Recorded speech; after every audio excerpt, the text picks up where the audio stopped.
ഉൽപ്പത്തി പുസ്തകം 24 അധ്യായം 42 മുതൽ 44 വരെയുള്ള തിരുവചനങ്ങൾ. ഞാൻ കിണറ്റുകരയിൽ വന്നപ്പോൾ ഇങ്ങനെ പ്രാർത്ഥിച്ചു: എന്റെ യജമാനനായ അബ്രാഹാത്തിന്റെ ദൈവമായ കർത്താവേ, ഞാൻ ഇറങ്ങി പുറപ്പെട്ടിരിക്കുന്ന കാര്യം അങ്ങിപ്പോൾ ശുഭമാക്കണമേ. ഇതാ, ഞാൻ ഈ കിണറ്റിൻകരയിൽ നിൽക്കും. വെള്ളം കോരാൻ വരുന്ന പെൺകുട്ടിയോട് ദയവായി നിന്റെ കുടത്തിൽ നിന്ന് എനിക്ക് അല്പം വെള്ളം കുടിക്കാൻ തരിക എന്ന് ഞാൻ പറയും. അപ്പോൾ കുടിച്ചാലും അങ്ങയുടെ ഒട്ടകങ്ങൾക്കും ഞാൻ വെള്ളം കോരിത്തരാമല്ലോ എന്ന് പറയുന്ന പെൺകുട്ടിയാവട്ടെ എന്റെ യജമാനന്റെ മകന് അവിടുന്ന് കണ്ടുവച്ചിരിക്കുന്നവൾ.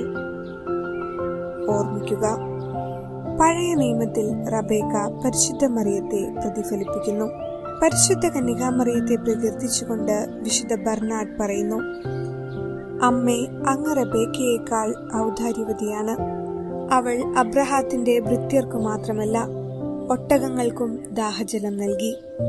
എന്നാൽ അങ്ങ് അബ്രഹാത്തിന്റെ സന്തതികൾക്ക് മാത്രമല്ല, പാപികളായ ഏവർക്കും കരുണയുടെ ജലം പ്രദാനം ചെയ്യുന്നു. വിശുദ്ധ ബെനവഞ്ചൂർ പറയുന്നു: റൂത്തിൽ മറിയത്തിന്റെ പ്രതീകം കാണുന്നു. കൊയ്ത്തുകാലത്ത് കാല പെറുക്കാനെത്തിയവളായിരുന്നു റൂത്ത്. ബോവാസ് ഭൃത്യരോട് പറഞ്ഞു: അവൾ കറ്റകളുടെ ഇടയിൽ നിന്ന് ശേഖരിച്ചു കൊള്ളട്ടെ, അവളെ ശകാരിക്കരുത്. കറ്റകളിൽ നിന്ന് കുറേശ്ശെ വലിച്ചൂരി അവൾക്ക് പെറുക്കാനിടണം, അവളെ ശാസിക്കരുത്.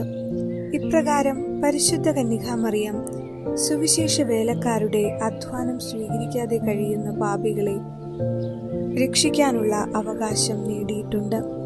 മാത്രമല്ല, റൂത്ത് എന്ന വാക്കിനർത്ഥം തന്നെ കാണുക, തിടുക്കത്തിൽ പോവുക എന്നതാണ്. മറിയം നമുക്ക് കൃപയുടെ സമയം തിടുക്കത്തിലാക്കുന്നവളാണ്. അവൾ നമ്മുടെ വേദനകളും ആവശ്യങ്ങളും കാണുന്നവളാണ്.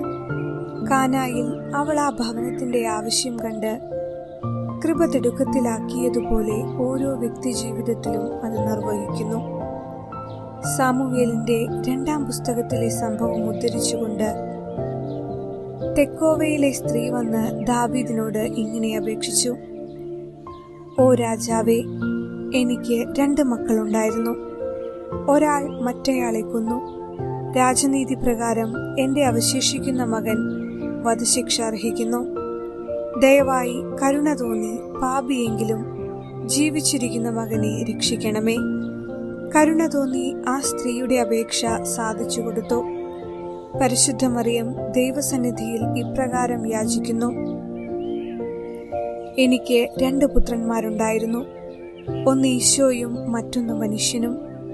മനുഷ്യർ എന്റെ ഈശോയെ കുരിശിൽ തറച്ചുകൊന്നു.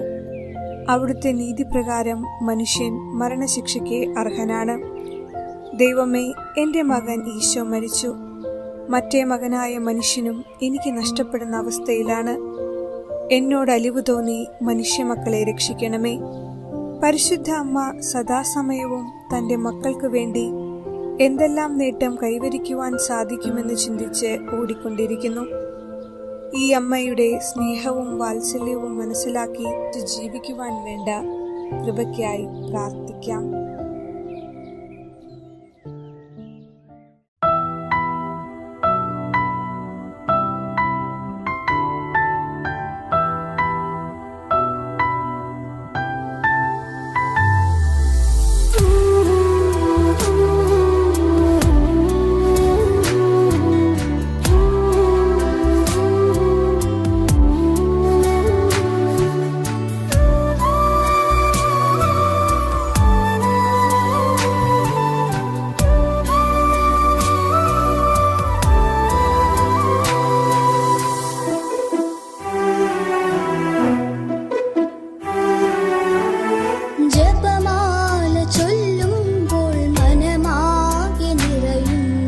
പരിശുദ്ധിതൻ പ്രഭയമ്മേ, ജപമാല ചൊല്ലുമ്പോൾ മനമാകെ നിറയും പരിശുദ്ധിതൻ